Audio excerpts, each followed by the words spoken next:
Bismillahirrahmanirrahim. Dear students, Assalamu alaikum and welcome back to my channel. I am your teacher Muhammad Aslan Sati and I am back with another informative lecture. So in today's lecture, we'll be discussing the pattern of writing the personal statement in the LAT test. So law admission test के अंदर आपने personal statement को कैसे लिखना है, personal statement के क्या topics अभी रिसेंट पेपर्स के अंदर आए हैं, यानी जो 2024 के एग्जाम्स हुए हैं और अभी तक जो 2025 का एक एग्जाम कंडक्ट हो चुका है लैट का, उसके अंदर क्या पर्सनल स्टेटमेंट के टॉपिक्स इंक्लूडेड थे, पर्सनल स्टेटमेंट कैसे अटेम्प्ट करनी है, क्या आपने उसमें अपना इंट्रोडक्शन देना है कि नहीं देना है। उसके साथ साथ आज के लेक्चर में हम लोग ये डिस्कस करेंगे कि पर्सनल स्टेटमेंट का जो कितने अल्फाज पे मुश्तमिल होनी चाहिए, उसका वर्ड काउंट जो है वो कितना होना चाहिए और उसको आपने अपना ओपिनियन कहाँ पे देना है, जिस टॉपिक के ऊपर टॉपिक आया हुआ है उसका इंसिडेंट आपने कहाँ पे नरेट करना है। तो सारी डिस्कशन आज के लेक्चर में हम लोग करेंगे। पर आज के लेक्चर पे जाने से पहले I request you all to kindly subscribe to my channel, like this video and share our channel with your friends. Video को लाइक कीजिएगा, चैनल को सब्सक्राइब कीजिएगा, अपने दोस्तों के साथ लाजमी इसको शेयर कीजिएगा। इसके साथ साथ मैं आपको बताता चलूँ कि हमारा जो लॉ प्रिपरेटरी सेशन है, लॉ एडमिशन टेस्ट का जो प्रिपरेटरी सेशन है, लैट का जो प्रिपरेटरी सेशन है, अप्रैल 2025 का जो टेस्ट है, 13 अप्रैल 2025 को जो टेस्ट कंडक्ट होगा, उसके लिए हमारा लैट का प्रिपरेटरी सेशन स्टार्ट हो चुका है। इसमें डेली बेसिस पे लाइव क्लासेस भी हैं, रिकॉर्डेड लेक्चर्स भी हैं, पेपर सेंट्रिक, पेपर फोकस और पेपर के मुताबिक हमारा ये प्रिपरेटरी सेशन है। आप इसको ज्वाइन कर सकते हैं इंशाल्लाह। जब आप इसको ज्वाइन करेंगे तो आपके कामयाबी के जो चांसेस हैं वो इंशाल्लाह बहुत ज़्यादा बढ़ जाएंगे। बहुत ही ज़्यादा इसकी एक नॉमिनल सी फ़ी है। आप में से जो भी हमारा सेशन ज्वाइन करना चाहता है, नंबर्स आपके स्क्रीन पे आ रहे होंगे, वो हमसे कॉन्टैक्ट जो है वो कर सकता है। अब बिस्मिल्लाहिर्रहमानिर्रहीम। आज के लेक्चर में हम लोग ये देखेंगे कि हम लोगों ने पर्सनल स्टेटमेंट जो है, जो आपका ज़ाती बयान जिसको आप उर्दू में कहते हैं, उसको आपने अपने लैट टेस्ट के अंदर किस तरह से राइट करना होता है। तो पर्सनल स्टेटमेंट के हवाले से स्टूडेंट्स को बहुत से कन्फ्यूजन है, बहुत से इबाम का शिकार हैं स्टूडेंट्स, बहुत सी कन्फ्यूजन का शिकार हैं। क्योंकि जब 2018 में लैट का एग्ज़ाम स्टार्ट हुआ था तो इनिशियली पर्सनल स्टेटमेंट में आपने सिर्फ अपने बारे में लिखना होता था कि मेरा नाम मोहम्मद असलान सत्ती है, मैं रावलपिंडी में रहता हूँ, मैं आर्मी पब्लिक कॉलेज का स्टूडेंट हूँ, अज्यूमिंग कि मैं अभी क्लास 12 का स्टूडेंट हूँ, मैं लॉ में लॉ एडमिशन टेस्ट के लिए पेयर हो रहा हूँ, मैं लॉ क्यों करना चाहता हूँ, इस तरह की बातें हम लोग लिखते थे। अज्यूमिंग कि मैं अभी एक 12th क्लास का स्टूडेंट हूँ, अगेन मैं 12th क्लास का स्टूडेंट डेफिनेटली नहीं हूँ, बट ये चीज़ समझाने के लिए मैं बता रहा हूँ। तो पहले जो पर्सनल स्टेटमेंट था उसका बड़ा ही एक इजी सा प्रोसीजर था, जो अभी तक लैट की बुक्स के अंदर अनफॉर्चुनेटली मैंशनड है, और स्टूडेंट्स उसको याद करके उसका रट्टा लगा के चले जाते हैं और पर्सनल स्टेटमेंट जो है ना उनसे वो कवर अप नहीं होती है। एक बात याद रखिएगा, जहाँ पे आपके पास 75 मार्क्स के एमसीक्यूज हैं, तो सब्जेक्टिव का पेपर मैंने आपको पहले भी बताया था, ऐसे वाले लेक्चर में भी बताया था कि बहुत अहम है, जिसमें से आपके पास 15 मार्क्स का ऐसे या आप उसको मजमून जो भी नाम देंगे उर्दू में वो आएगा, और 10 मार्क्स की आपके पास पर्सनल स्टेटमेंट आएगी। ये जो स्टूडेंट्स 45 से 49 मार्क्स के बीच में मार्क्स लेके फेल हो जाते हैं और बाद में ये गिला करते हैं कि सर देखें हमें एचईसी ने 1 मार्क्स भी नहीं दिया, तो एचईसी आपको 1 मार्क्स भी नहीं देगी, ठीक है ना। उन्होंने आपको वही मार्क्स देने हैं जो मार्क्स आपके टोटल बन रहे हैं, कोई ग्रेस मार्किंग नहीं की जाती है कि 49 या 48 वाले स्टूडेंट को 1 या 2 मार्क्स दे के लैट का टेस्ट पास कर दिया जाएगा। सेम को जो स्टूडेंट्स बहुत अच्छे एमसीक्यूज करके आते हैं उनके लिए भी अपॉर्चुनिटी है कि अगर अपने एसए और पर्सनल स्टेटमेंट को बहुत अच्छा राइट अप करते हैं तो अपने टोटल मार्क्स को 70 प्लस या एटलीस्ट 65 प्लस के ऊपर जो है वो लेकर जा सकते हैं इंशाल्लाह। तो पर्सनल स्टेटमेंट कैसे लिखनी है, पर्सनल स्टेटमेंट के क्या टॉपिक्स हैं, पर्सनल स्टेटमेंट्स में क्या हम अपना इंट्रोडक्शन दें या ना दें, इस तरह की जितनी भी क्वेश्चन हैं उन सब के आंसर आज के लेक्चर पे आप लोगों ने इंशाल्लाह कवर अप करने हैं।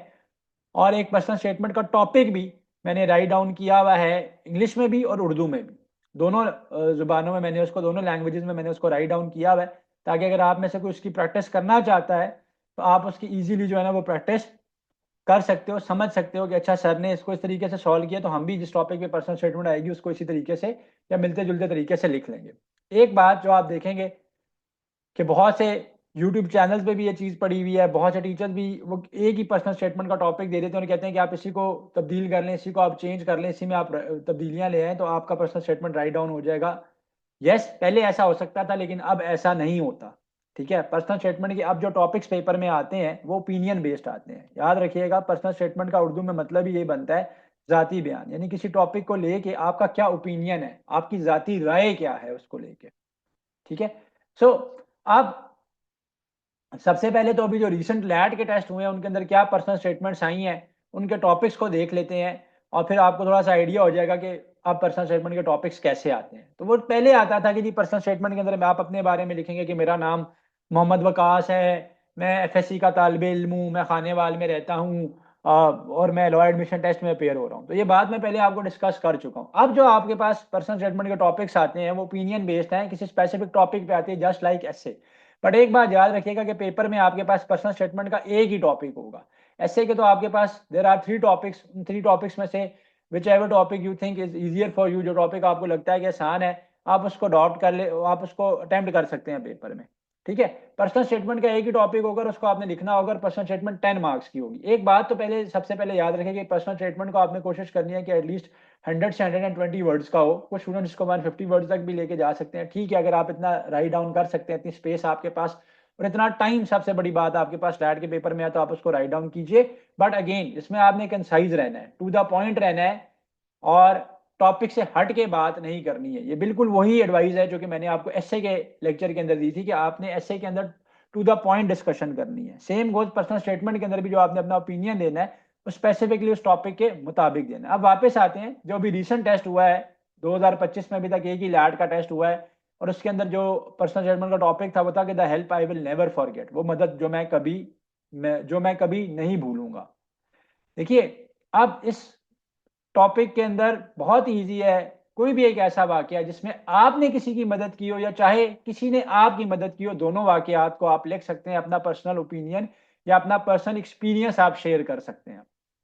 अगर कोई ऐसा टॉपिक आपके जहन में या ऐसा वाकया आपके जहन में नहीं है तो आप खुद से भी उसके बारे में लिख सकते हैं। अब ये जब टॉपिक आया था तो बहुत से स्टूडेंट्स के मेरे पास ये क्वेश्चन आ रहे थे, स्पेशली यूट्यूब की ऑडियंस के आ रहे थे कि जी क्या हमने इसमें पर्सनल स्टेटमेंट ये लिखनी थी कि हमने जो किसी की मदद की है या हमारी किसी ने मदद की है। दोनों लिख सकते हैं आप, क्योंकि देखिए टॉपिक में क्या कह रहा है कि वो मदद जो मैं कभी नहीं भूलूंगा, the help I will never forget, वो मदद आप किसी की भी कर सकते हैं और किसी ने वो आपकी मदद भी की हो सकती है। ठीक है, तो ये दोनों वाकयात आपकी अपनी जिंदगी के साथ जुड़े हुए हैं, ये वाकयात आपकी जिंदगी से जुड़े हुए हैं, तो आप लिख सकते हैं अपने पास से, उसके ऊपर अपनी राय या ओपिनियन का इजहार कर सकते हैं। फिर जो 2024 के अंदर लैट का टेस्ट हुआ दिसंबर 2024 के अंदर, उसका जो टॉपिक था समवन यू हेल्प रिसेंटली। देखिए अब ये दोनों टॉपिक्स मिलते जुलते हैं, कोई जिसकी आपने हाल ही में मदद की हो, तो आप कोई भी वाकया लिख सकते हैं कि जहां आप किसी के काम आए हुए हों। जिस अभी रमजान चल रहा है, अगर रमजान में आपने किसी की मदद की है, ठीक है, किसी को आपने कोई राशन दिला दिया, या कोई गरीब आदमी था, या कोई किसी को कोई हादसा पेश आ गया और आप उसको रास्ते में रुक के आपने उसकी मदद की और आपने उसको अस्पताल पहुंचाने में मदद की, उसके लवाहिकीन को, उसकी फैमिली को आपने रीच आउट करने में हेल्प आउट किया। मैं दोनों में बता रहा हूँ, इंग्लिश में भी बता रहा हूँ, उर्दू में भी बता रहा हूँ, दोनों अल्फाज में इस्तेमाल कर रहा हूँ ताकि समझ आ जाए उनका कैंडिडेट को, जो उर्दू में करना चाहते हैं और इंग्लिश में पर्सनल स्टेटमेंट, दोनों को हेल्प आउट हो जाए। तो यू कैन राइट डाउन कि रोड इंसिडेंट, ठीक है, in which somebody got injured and you help him out, you help him reach the hospital, you help him contact his family. तो ये आप लिख सकते हो। एक ऐसा कोई रोड के ऊपर हादसा पेश आया जिसमें आपने किसी की मदद की, आपने उनको अस्पताल पहुंचाने में मदद की, उनके लवाहिकीन को, उनकी फैमिली को आपने जो है वो ये खबर पहुंचाने में कि वो जख्मी हो गए हैं, अस्पताल में मौजूद है, मैं इनके पास मौजूद हूँ, आप जब तक नहीं आते मैं यहाँ पे रुका हुआ। तो इस तरीके का कोई इंसिडेंट आप नरेट कर सकते हो। तो ये टॉपिक्स मिलते जुलते थे। अच्छा, फिर वापस आते हैं, ये जो टॉपिक है, ये नवंबर 2024 के अंदर जो टेस्ट हुआ, ये टॉपिक उसका है। इस टॉपिक के अंदर पर्सनल स्टेटमेंट का टॉपिक क्या था इस टेस्ट के अंदर? The best decision you took as high school student, वो बेहतरीन फैसला जो आपने हाई स्कूल के तालिब इल्म के तौर पर लिया। हाई स्कूल किसको कहते हैं? कॉलेज को कहते हैं। मैट्रिक सेकेंडरी स्कूल होता है, कॉलेज या ए लेवल जो है वो आपका हाई स्कूल होता है। तो आप इसमें कोई भी डिसीजन अपनी लाइफ का लिख सकते हैं कि जो आपने इस दौरान लिया, कि आपने ये फैसला लिया कि मैं आगे जाके जो है वो एलएलबी करूंगा, मैं लॉ का स्टूडेंट बनूंगा, और मैं कैसे जो है अपना कैरियर बनाऊंगा लॉ के फील्ड में, और कैसे मैं लोगों की भी हेल्प आउट करूंगा। सेम गोज अगर आप अगस्त 2024 का टॉपिक देखें तो ये दोनों टॉपिक्स एक दूसरे के साथ मिलते जुलते हैं। वो बेहतरीन फैसला जो आपने अपनी जिंदगी में लिया, अगेन ये टॉपिक यहाँ पे भी लिखा जा सकता है, या ये टॉपिक यहाँ पे भी लिखा जा सकता है। आपने जिंदगी में, अभी तो आप सारे स्टूडेंट्स ही हैं ना, लैट के टेस्ट में जो लोग अपीयर हो रहे हैं, मैक्सिमम उनकी क्वालिफिकेशन क्या है कि उन्होंने 12th क्लास की हुई है। ठीक है, सो 12th क्लास का स्टूडेंट अभी इतने फैसले ही लेगा ना कि जो कि तालीमी लिहाज से होंगे, या उनका उसकी तालीम के साथ या उसके कैरियर के साथ उनका ताल्लुक होगा। तो ये टॉपिक्स भी दोनों मिलते जुलते हैं। तो अगर आप देखें तो पर्सनल स्टेटमेंट के टॉपिक्स जो पिछले टाइम में आ रहे हैं, रिसेंट टाइम्स में आ रहे हैं, जो अभी 2024 के टेस्ट हुए हैं या जो 2025 का एक टेस्ट हो चुका है उसके अंदर जो टॉपिक्स आ रहे हैं वो सारे के सारे टॉपिक्स आसान हैं और एक दूसरे से मिलते जुलते हैं। आपने किसी की हेल्प की, कोई आपने फैसला लिया। अब हम आते हैं कि इनको अटेम्प्ट कैसे करना है, पर्सनल स्टेटमेंट को लिखना कैसे है। तो अब हम लेक्चर के उस हिस्से पे चलते हैं जिसमें मैं आपको बताऊंगा कि आपने पर्सनल स्टेटमेंट लिखनी कैसे है। पहले मैं इसको इंग्लिश में एक्सप्लेन कर देता हूँ, फिर मैं उर्दू में भी इसको एक्सप्लेन कर दूंगा। देखिए, अब बहुत से स्टूडेंट्स को ये इशू आता है कि जी क्या हम पर्सनल स्टेटमेंट में अपने बारे में लिखें या ना लिखें। देखें, आप अपने बारे में लिखें या ना लिखें से कोई फर्क नहीं पड़ता। पर्सनल स्टेटमेंट का मतलब क्या है कि आपने अपनी ओपिनियन देनी है। मैंने जैसा आपको बता दिया इस लेक्चर के पहले हिस्से में कि आपने अपनी ओपिनियन देनी है, आपने अपनी राय देनी है। कोई वाकया अगर आपके साथ पेश आया है या कोई हैपनिंग आपके साथ हुई है या इंसिडेंट आपके साथ पेश आया, आपने उसके बारे में लिखना है। तो मेन आपने जो डिस्कशन करनी है पर्सनल स्टेटमेंट में वो आपने उस टॉपिक के ऊपर करनी है, ना कि अपने बारे में करते रहना है। तो अगर आप अपने बारे में लिखना भी कुछ चाहते हैं तो 1 से 2 लाइन में आप लिख दें। जैसा मैंने यहाँ पे इसके अंदर राइट डाउन किया कि my name is Mohammad Aslan Satti, I live in Rawalpindi and I am a student of Army Public College. बस इतना काफी है। अगर बहुत कुछ आप अगर ऐड करना चाहते हो तो आप लिख सकते हैं आई am a student of grade 12 in army public school and college. इतनी सी इंफॉर्मेशन आपकी काफी है। आप पर्सनल स्टेटमेंट में ओपिनियन बेस्ड ऐसे है और आपको मार्क्स इसके मिलेंगे, इंट्रोडक्शन देने के मार्क्स नहीं मिलेंगे। अगर आपने अपना इंट्रोडक्शन देना है तो आप 1 से 2 लाइन का इंट्रोडक्शन दे सकते हैं, नहीं भी देते तो फर्क नहीं पड़ता। ये अगर देखिए आप, तो मैंने ये एक 1.5 लाइन का 1.5 लाइन का इंट्रोडक्शन अपने बारे में दिया। आगे मैं टॉपिक पे आ गया। In life certain moments leave lasting impact. तो मैंने किस टॉपिक के ऊपर ये पर्सनल स्टेटमेंट लिखी है? The help I will never forget, ऐसी मदद जिसको मैं नहीं भूलूंगा। मैंने आपको बताया ना कि आप इसके अंदर दोनों टॉपिक्स के ऊपर लिख सकते हैं कि वो मदद जो आपने किसी की जो आपको नहीं भूलेगी, या ऐसी कोई मदद कि जो किसी ने आपकी की जिसको आप नहीं भुला पाते या भूल सकते हैं। तो ये दोनों टॉपिक्स जो है वो आप इन पे दोनों तरीके से आप इस टॉपिक के ऊपर पर्सनल स्टेटमेंट को लिख सकते हो। तो मैंने लिखा है कि वो मदद जो मेरी किसी ने की उसके ऊपर लिखा है मैंने, in life certain moments leave a lasting impact and for me it was the time when a kind stranger help me during a difficult situation. मैंने लिखा है कि जिंदगी में, देखिए स्टार्ट बड़ा अच्छा होना चाहिए, जैसे मैंने यहाँ पे एक स्टार्ट लिया है कि in life certain moments leave a lasting impact. कि इंसान की जिंदगी में बहुत से मोमेंट्स ऐसे होते हैं जो उसके ऊपर एक बड़ा ही दूर अंदाज किस्म का असर डालती हैं, ऐसा असर डालती हैं कि जो कि सारी उम्र वो भूलता नहीं है। कि जब मेरी एक स्ट्रेंजर ने हेल्प की डिफिकल्ट सिचुएशन में, मैं रोड के ऊपर स्टक था, मेरी बाइक का या गाड़ी का टायर फ्लैट हो चुका था, मैं अपने आप को बेबस और लाचार जो है वो फील कर रहा था और मैंने हिम्मत छोड़ दी थी कि यार अब किस मुसीबत में मैं पड़ चुका हूँ। तो एक पासर भाई वहाँ पे रुके, उन्होंने मुझे हेल्प की, मदद की, मेरी गाड़ी का जो टायर था उसको लगाने में मेरी हेल्प की और कुछ भी मेरे से बदले में नहीं लिया। और ये वाकया वाकई मेरे साथ ज़िंदगी में एक दफ़ा पेश आया था कि जब मैंने नई नई अपनी जॉब स्टार्ट की थी और जब मैंने अपनी ज़िंदगी की पहली गाड़ी खरीदी तो मुझे इतना तजर्बा नहीं था और उस गाड़ी का टायर जो है वो चलते हुए, कोई कंस्ट्रक्शन हो रही थी, मैं वहाँ से गुजरा और उसका अगला टायर जो है वो जगह के ऊपर ही पंचर क्या हो गया था, बल्कि फट गया था। और जब मैंने वो, क्योंकि गाड़ी अभी रिसेंटली नहीं परचेज की थी और सेकेंड हैंड परचेज की थी, तो जब मैंने उसकी ट्रंक खोली, डिग्गी खोली, तो देखा कि वहाँ पे ना उसके पास कोई ऐसे टूल नहीं है अवेलेबल कि जिससे मैं टायर को चेंज कर सकूँ। ना कोई उसके अंदर जैक मौजूद था, ना कोई उसके अंदर स्पैनर मौजूद था, यानी जिसको आप पाना कहते हैं। ऐसा कोई भी उसके अंदर टूल जो थे वो प्रेजेंट नहीं थे, टूल किट नहीं थी। मैं बड़ा परेशान कि मैंने कहा अब होगा क्या, और मैंने पहुंचना भी था किसी जगह पे।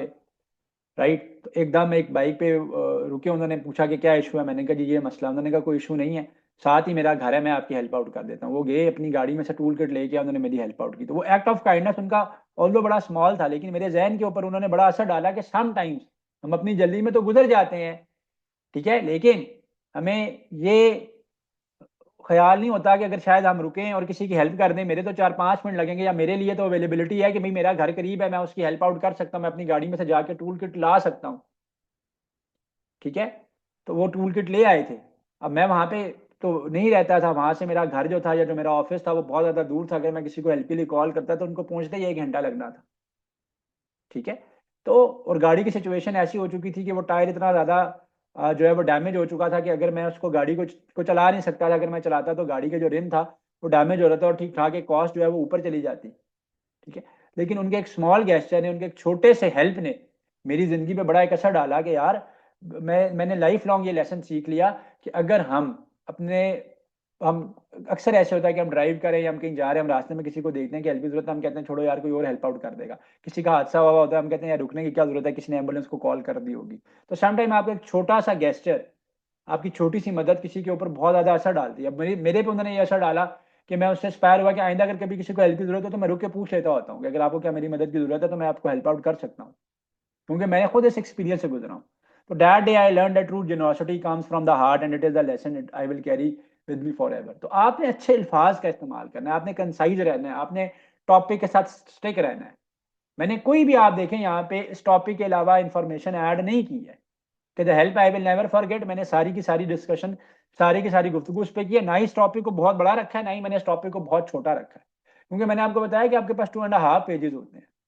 आप 1.5 पेजेस के ऊपर जो है वो ऐसे लिखेंगे, और आप जो है ना 1 पेज के ऊपर जो है वो आप अपनी पर्सनल स्टेटमेंट को कंटेन करने की कोशिश करेंगे।